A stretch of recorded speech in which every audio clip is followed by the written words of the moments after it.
장 1절부터 33절까지 말씀으로 기억하고 높이며 살라, 기억하고 높이며 살라, 이런 제목으로 말씀의 은혜를 나누고자 합니다.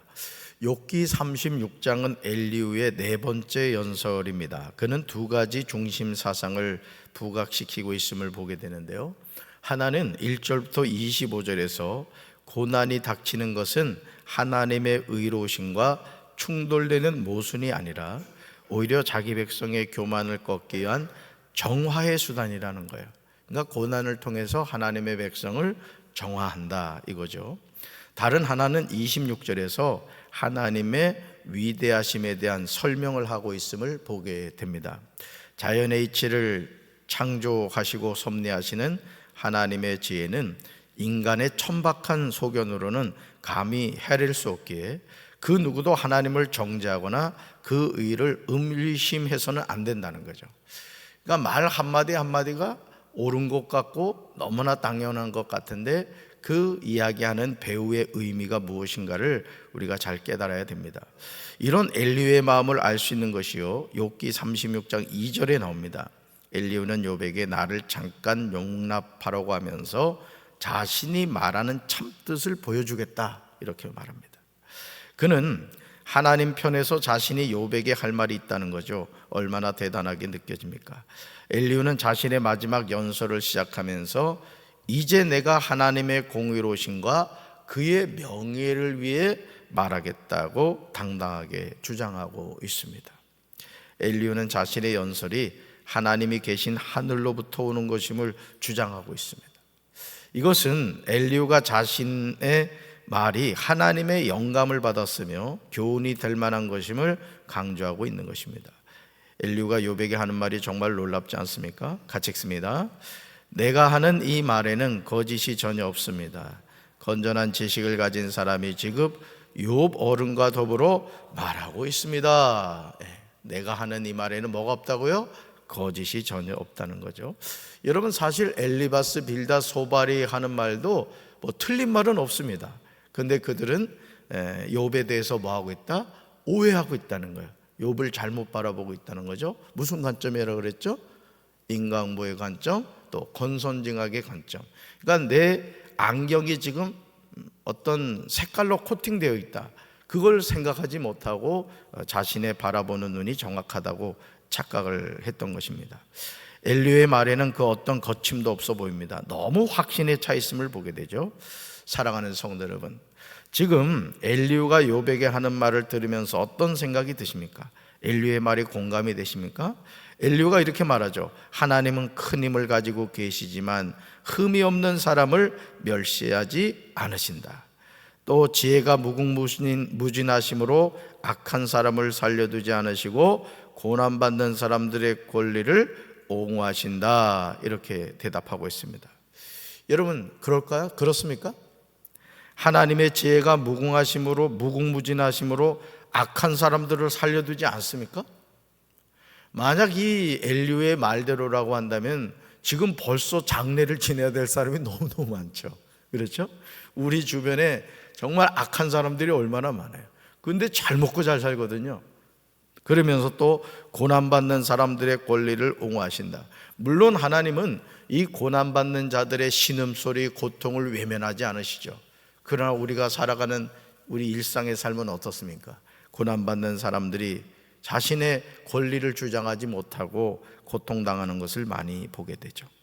엘리후가 하는 말은 너무 옳게 보입니다. 너무 옳게 보여서 정말 할 말이 없어집니다. 그렇다면 욥이 당하고 있는 고난을 어떻게 설명해야 합니까? 오늘 우리의 삶에서 이유 없이 다가오는 고난과 역경을 우리가 무엇으로 설명할 수 있단 말입니까? 그렇죠? 내 삶에, 우리 가정에, 또 우리 형제 자매에, 우리 주변의 이웃에 일어나는 그런 설명할 수 없는 고난을 어떻게 우리가 이해해야 되냐는 거죠. 오늘 우리 주변에서 보게 되는 악인의 형통을 어떻게 이해해야 합니까? 하나님을 인정하지 않고 자기 마음대로 살아감에도 막힘이 없어요. 그가 하는 일마다 잘 됩니다. 그런데 하나님을 열심히 섬긴다고 하는 나의 삶은 조금도 변하지 않아 보입니다. 이런 상황에 처하게 되면 우리는 누구나 낙심하게 되죠. 목사님, 저는 그래도 나름대로 열심히 신앙생활 한다고 하는데 우리 자녀들이 잘 되지를 않아요. 아니, 하나님 앞에 제가 기도한 것이 지금 1, 2년이 아닌데 하나님이 도대체 응답을 해주지 않아요. 혹시 그런 여러분 낙심 가운데 계십니까? 하나님의 자녀로서 천국의 소망을 두고 살아간다고 하지만 그래도 이 세상에서도 호의호식하는 것은 아니라 하더라도 최소한 사람 구실하면서 살고 싶은 간절한 소원이 있지만 이것도 여의치 않을 경우가 많습니다. 인류가 하나님이 악인을 살려두지 아니하신다고 했지만 과연 그렇습니까? 오히려 악한 사람들이 승승장구하는 것을 보게 되죠. 그러니까 여러분, 우리가 그 대장동 클럽인가요? 예? 그 직장 생활하다가 뭐 이러이러한 일로 그만뒀다가 세상에 50억을 받았어요. 여러분, 그런 직장이 있으면 어디 좀 소개 좀 해줘. 그러니까 우리가 상상할 수 없는 일들이 우리 주변에 일어나고 있단 말이죠. 그러니까 성실하게 근면하게 살아가는 어떤 평범한 우리 서민들 같은 경우는 뭐 평생을 벌어도 만질 수 없는 그런 금액들이 그냥 불의한 방법으로 이렇게 주어지는 것을 보게 됩니다. 하나님이 고난받는 자에게 공의를 베푸신다고 했지만 욥기 9장 11절에서 욥은 답답한 마음으로 탄식합니다. 같이 읽습니다. 그가 내 앞으로 지나시나 내가 보지 못하며 그가 내 앞에서 움직이시나 내가 깨닫지 못하느니라. 아멘. 그가 내 앞으로 지나시나 내가 뭐한다? 보지 못한다. 또 그가 내 앞에서 움직이시나 내가 깨닫지 못한다네. 그냥 이게 답답한 거예요. 뭐라도 이렇게 보여주면 좋을 텐데 말이죠. 저도 그 첫 목회를 그 수원에서 하면서 그 지하개척교회 이렇게 목회할 때 앞으로 네가 몇십 년 후에는 이렇게 될 거다 하나님이 보여주셨다 생각해봐. 그 지하에서도 막 콧노래 불렀을 거예요. 할렐루야, 하나님은 살아계셔. 그렇지. 그러면서 룰루랄라 하지 않았겠어요? 근데 보이는 게 있어요, 없어요? 그냥 사방이 꽉 막혀가지고 컴컴한 데도 그냥 아시죠 하면서 눈물을 흘렸단 말이죠. 그러니까 우리가 살아가는 삶이 그런 겁니다, 여러분. 그러니까 하나님이 보여주시면 좋겠는데, 깨닫게 해주시면 좋겠는데 그렇지 않은 경우가 많다는 거죠. 그래서 뭐가 있어야 돼요? 믿음이 있어야 돼요. 믿음이. 그 믿음의 근거가 뭐예요? 이 성경이라면 성경. 할렐루야. 그러니까 하나님은 우리에게 보화를 감추어 주시는 거예요. 보화를.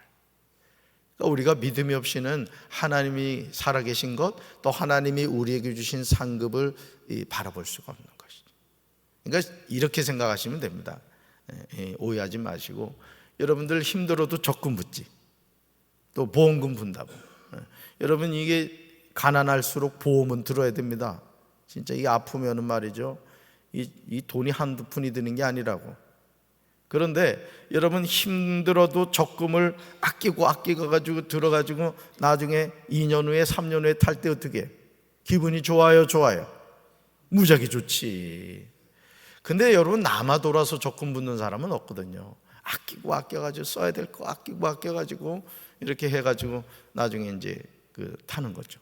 우리 신앙생활도 그렇습니다. 어떻게 보면 우리가요, 육신의 정욕과 안목의 정욕과 이생의 자랑대로 신나게 인생 살잖아. 그럼 갈 때는 정해져 있어. 지옥밖에 갈 것이 없는 거예요. 그래서 우리가 하늘나라의 소망을 가지고 나를 위해 사는 것이 아니라 주님의 영광을 위해서 살아갈 때 주님이 상급 주는 것이지. 할렐루야. 아니, 수능시험을 열심히 준비한 학생하고 룰루랄라 논 학생하고 똑같으면 세상에 시험을 뭐라고 봅니까? 그러니까 우리가 이 세상은 뭐와 같다 그랬어요? 광야와 같다 그랬어요. 광야에서 사는 길은 뭐만 바라봐야 돼? 낮에는 구름기둥, 밤에는 불기둥. 이 뭐라 그랬어요? 하나님만 바라봐야 산다는 얘기예요. 할렐루야. 오늘 우리가 신앙생활하면서 누구나 욥의 탄식을 한두 번은 하셨을 것입니다. 분명히 하나님이 살아계시는데 내가 보질 못해. 분명히 하나님이 일하고 계시는데 내가 깨닫지 못해요. 이럴 때 아무개야, 내가 여기 있다, 내가 너의 하나님이시다, 하나님이다, 이렇게 말해주면 얼마나 좋아요. 에? 담비야, 내가 하나님이거든, 내가 너의 인생 책임질게. 아유, 말씀해주면 얼마나 좋냐. 응? 욥이 고난 가운데 가장 힘들었던 것은 침묵하시는 하나님이었어요. 따라해 봅시다. 침묵하시는 하나님.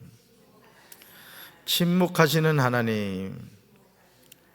그런 말이 있잖아요. 이 장가를 가도 말이요, 여우 같은 마누라하고는 살아도 곰 같은 마누라하고는 못 산다잖아. 여러분, 곰이요, 여우요?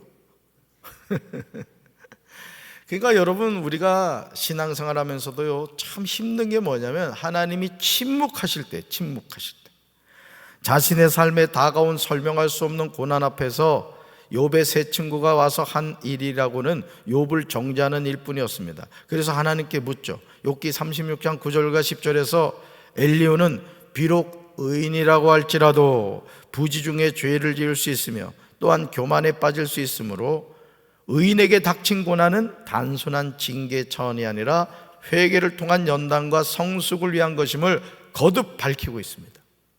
이러한 엘리후의 사상은 고난은 죄의 결과라고 일방적으로 단정하였던 욥의 세 친구의 주장과 차이가 없다는 거죠. 엘리후는 이렇게 강조하죠. 같이 읽습니다. 만일 그들이 하나님께 순종하고 그분을 섬기면 그들은 나날이 행복하게 살고 평생을 즐겁게 지낼 것이라. 그러나 과연 그럴까요? 우리는 욥의 삶을 살펴보면서 헷갈리게 되죠. 아니, 욥의 삶에 임한 고난과 역경을 어떻게 설명할 수 있습니까? 그래서 여러분들이 욥기를 읽을 때 욥기 1장 말씀을 잘 읽고 하나님이 욥을 어떻게 바라보셨고 평가하셨는가를 염두에 두지 않으면요, 욥기를 읽어가면서 계속 시험 듭니다. 그러니까 오늘 우리가 그래서 하나님을 향한 믿음이 있어야 되는 거예요. 아멘.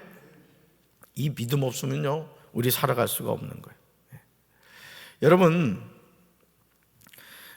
어느 날 한순간에 욥의 삶에 고난과 역경이 임한 거예요. 여러분, 욥이 어떤 삶을 살았죠?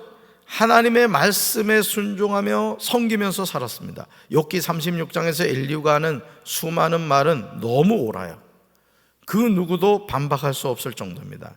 하지만 엘리후는 욥을 정확하게 보지 못했다는 거예요. 이게 이제 문제인 거죠. 그러니까 오늘 우리 스스로도 자신의 삶을 정확하게 볼 수 있어야 되는 거예요. 할렐루야. 네. 특히 욥기 36장 17절을 보시면 이렇게 말하죠. 같이 읽습니다. 그러나 이제 욥이 마땅히 받아야 할 형벌을 받고 있다. 그러면서 심판과 벌을 면할 길이 없게 되었다는 거죠. 아니, 욥이 받아야 할 형벌이 있습니까? 엘리후는 정의로운 하나님의 심판이 욥을 떠나지 않을 것임을 말하고 있습니다. 욥은 그의 완고한 고집으로 인해 고난을 받고 있다는 거죠. 여러분, 그렇습니까? 욥이 완고한 고난 때문에 지금 고난을 당하고 있어요? 고집 때문에? 심지어 욥에게 이렇게 충고까지 합니다. 욥이 뇌물을 바쳐서 용서받을 생각은 아예 하지 말라는 거예요. 여러분, 욥이 뇌물 바친 적이 있습니까? 또 속전을 많이 바친다고 하여 용서받는 것이 아니라는 거죠. 정말 분별해야 되는 거예요. 그러니까 오늘 우리가 신앙생활 하면서 그래서 비판을 받지 않거든 뭐 하지 말아라? 비판하지 말라는 거예요. 그러니까 오늘 내 안에 있는 들보를 봐야 됩니다. 내 안에 있는 들보. 우리가 다른 사람에 대해서 갑론을박할 그런 상황이 못 된다는 거죠. 우리는 옳은 말을 하기보다는 바른 말을 하며 살아야 됩니다. 엘리후가 하는 말은 다 옳은 말이었지만 그는 욥의 삶을 정확하게 알지 못했어요. 그렇기 때문에 옳은 말을 통하여 욥을 판단하는 일만 한 것이죠. 엘리후도 욥을 악인으로 보고 있습니다. 아니, 하나님이 인정한 욥을 엘리후 지가 뭐라고 악인으로 정죄한다는 말입니까? 엘리후는 욥기 36장 26절에서 이렇게 말하죠. 같이 읽습니다. 하나님은 높으시니 우리가 그를 알 수 없고 그의 횟수를 헤아릴 수 없다. 아멘. 이 맞는 말이죠. 하나님은 높으시니 우리가 그를 알 수 없고 그의 횟수를 헤아릴 수 없다. 여러분, 하나님은 나이를 드세요, 안 드세요?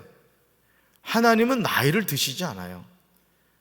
하나님은 시간을 다스리는 분이란 말이에요. 하나님 앞에서 시간도 피조물입니다. 하나님은 과거와 현재와 미래가 없으시는 분이에요. 하나님은 항상 뭐예요? 현재시에요, 현재. 그래서 할아버지도 하나님을 아버지, 아버지도 하나님을 아버지, 아들도 하나님을 아버지, 손자도 하나님을 아버지. 그래서 하나님은 대수가 없어요, 대수가. 그냥 아버지 하나님인 거예요. 오늘 그 하나님이 나의 하나님이신 줄로 믿습니다. 그래서 엘리후는요, 욥기 36장 26절부터 욥기 37장 20절까지 자연세계에 나타난 하나님의 위대하심을 말하고 있어요. 이제 우리는 겸손히 하나님의 뜻을 구해야 할 줄로 믿습니다. 하나님이 하신 일을 기억하고 높여야 되는 거예요. 그래서 오늘 엘리후가 하는 말은 틀린 말이 없어요. 근데 뭐가 잘못된 거예요?